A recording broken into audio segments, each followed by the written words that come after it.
Hello friends, Gayatri క్రియేషన్కు స్వాగతం.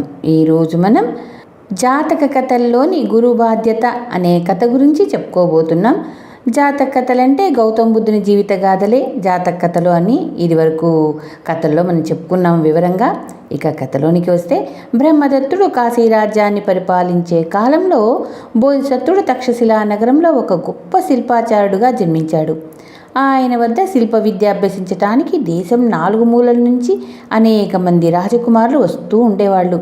తక్షశిలా నగరపు శిల్పాచారుడి ఖ్యాతి విని కాశీరాజు తన కుమారుణ్ణి కూడా విద్యాభ్యాసానికి కాను ఆయన వద్దకు పంపటం మంచిదని నిర్ణయించాడు.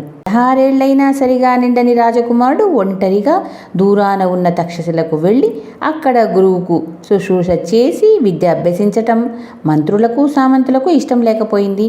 మహారాజా, శిల్ప విద్యలో విద్వాంసులైన వారు మన నగరంలోనే ఉన్నారు కదా, యువరాజును తక్షశిలకు పంపడం దేనికి అన్నారు వాళ్ళు. రాజు ఈ సలహా ఆమోదించలేదు. ఇక్కడ తన రాజధాని నగరంలో తన కుమారుడు యువరాజు హోదాలో శిల్ప విద్య నేర్చుకోవడం సాధ్యపడదని ఆయన అభిప్రాయపడ్డాడు. ఇలా ఆలోచించి రాజు తన కుమారుడికి ఒక జత ఆకుజోళ్ళు, ఒక తాటాకు గొడుగు మాత్రం ఇచ్చి, నువ్వు తక్షశిలా నగరానికి వెళ్ళి అక్కడి శిల్పాచార్యుడి వద్ద విద్యాభ్యాసం చేసి విద్య పూర్తి కాగానే తిరిగిరా, ఆయనకు గురుదక్షిణగా ఇవ్వటానికి 1000 వెండి కాసులు వెంట తీసుకుపో అన్నాడు. రాజకుమారుడు తండ్రి ఆజ్ఞ ప్రకారం ఒంటరిగా బయలుదేరి 1000 కాసులు గల మూట మోస్తూ అలసిపోయినప్పుడు ఏ చెట్టు కిందనో విశ్రమిస్తూ నానాగచాట్లు పడి తక్షశిల చేరాడు.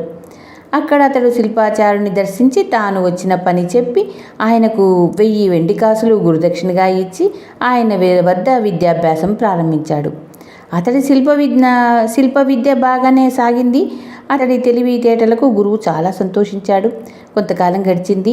గురువు శిష్యులు ప్రతి ఉదయము ఊరి వెలుపల ఉన్న నదికి వెళ్ళి స్నానం చేసి వస్తూ ఉండేవారు. ఒకనాడు వారు స్నానం చేసే సమయంలో ఒక ముసలమ్మ కొన్ని నువ్వులు తెచ్చి నీటిలో కడిగి శుభ్రం చేసి నది ఒడ్డున వస్త్రం పరిచి దాని మీద ఆరబోసింది.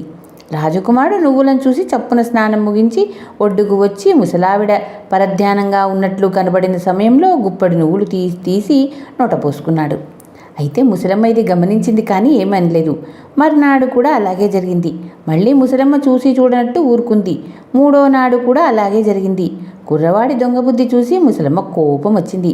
ఆమె శిల్పాచారుడు స్నానం ముగించి ఒడ్డుకు రాగానే, చూడండి, 3 రోజులుగా మీ శిష్యుడు నా నువ్వులు అపహరించి తింటున్నాడు.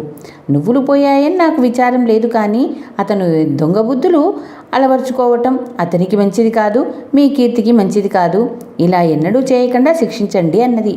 ఇంటికి వెళ్ళగానే శిల్పాచారుడు రాజకుమారుడి చేతులు గట్టిగా పట్టుకోమని మిగిలిన శిష్యులకు చెప్పి అతడి వీపు మీద బెత్తంతో 3 దెబ్బలు కొట్టి, కూడని పని చేసినందుకు నీకు ఇది శిక్ష, ఇక ఎన్నడూ చేయకు అన్నాడు. రాకుమారుడికి గురువు మీద పట్టరాని ఆగ్రహం వచ్చింది. అయితే అతను కాశీరాజ్యం పొలిమేరల లోపల రాజకుమారుడు, కానీ ఇక్కడ సామాన్య వ్యక్తి. దండించే అధికారం గురువుకుంది. నేను రాజునైనాక ఈ దుర్మార్గుణ్ణి ఏదో మిష మీద కాశీరాజ్యానికి పిలిపించి తప్పక ప్రాణాలు తీస్తాను అని రాజకుమారుడు అక్కసుకొద్దీ మనసులో శపథం చేసుకున్నాడు. కాలక్రమేణా రాజకుమారుడి చదువు పూర్తయింది. అతడు కాశీకి తిరిగి వెళ్ళిపోతూ గురువుకు నమస్కరించి ఆయన ఆశీర్వాదం పొందాడు. తర్వాత అతను గురువుతో, ఆచార్య, నేను రాజునైనాక తమరు ఒకసారి తప్పక కాశీనగరానికి దయచేయాలి. అప్పుడు నేను తమరిని తగిన రీతిలో సత్కరిస్తాను అన్నాడు. శిష్యుడు ఆహ్వానానికి గురువు చాలా సంతోషించి సరే అన్నాడు. కాశీ రాజ్యానికి తిరిగి వెళ్ళిన కొంతకాలానికి రాజకుమారుడు రాజ్యాభిషిక్తుడైనాడు. ఒకనాడు అతనికి తన గురువు విషయం జ్ఞాపకం వచ్చింది. వెంటనే అతడు ఒక నౌకరుని పిలిచి, నువ్వు తక్షశిలా నగరం వెళ్ళి శిల్పాచారుని కలుసుకొని ఆయనకు ఈ ఆహ్వాన పత్రిక అందజేయి అన్నాడు. శిల్పాచారుడు ఆహ్వానం అందుకొని కూడా వెంటనే బయలుదేరలేదు. రాజు సింహాసనం ఎక్కిన మోజులో ఉంటాడు. రాజ్యభారం ఎలాంటిదో తెలిసి వచ్చాక చూద్దామనుకున్నాడు. ఆ ప్రకారమే శిల్పాచారుడు కొంతకాలం గడిచాక కాశీనగరానికి వెళ్ళి రాజప్రసాదంలో ఉన్న శిష్యుని చూడబోయాడు. రాజుగారి గురువు వచ్చాడని సభాసదులు శిల్పాచారుడికి చాలా మర్యాద చూపించి ఉన్నతాసనం ఇచ్చారు. గురువును చూసిన క్షణం నుంచి రాజుకు పాత పగ జ్ఞాపకం వచ్చి కోపం పొంగిపోతుంది. అతడు మాటల మధ్యలో గురువు కేసి తీక్షణంగా చూస్తూ, ముష్టి నువ్వులు పిరికడ తిన్నందుకు శిక్షించిన వాణ్ణి చేతికి అంది వచ్చినప్పుడు చంపకుండా వదిలిపెడతారా అని అడిగాడు. సభలో ఇంకెవ్వరికీ అర్థం కాకుండా శిల్పాచార్యుడికి చావు భయం కలిగించి తర్వాత వీలు వెంట ఆయనను చంపేద్దామని రాజు ఉద్దేశం. అయితే రాజుగా అనుకున్నట్లు శిల్పాచార్యుడు బెదిరిపోలేదు. పైపెచ్చు ఆయన ఈ విధంగా రాజు రహస్యం బయటపెట్టేశాడు. ఓ రాజా, నువ్వు నా దగ్గర శిష్యుడవు. నా బాధ్యత కింద ఉన్న సమయంలో నీ తాహతకు తగని పని చేశావు. శిష్యుడి దుష్ప్రవర్తన దండించి సన్మార్గంలో పెట్టడం గురువు విధి. నిన్న నేడు నేను దండించి ఉండకపోతే నువ్వు ఈ పాటికి కాశీ రాజ్యానికి రాజుగా ఉండటానికి మారుగా దొంగవై ఉందువు. బుద్ధివంతులైన వారు తప్పు చేసినప్పుడు దండించిన వారిపై ఎప్పుడూ ఆగ్రహం చెందరు, కృతజ్ఞత చూపుతారు అన్నాడు శిల్పాచార్యుడు.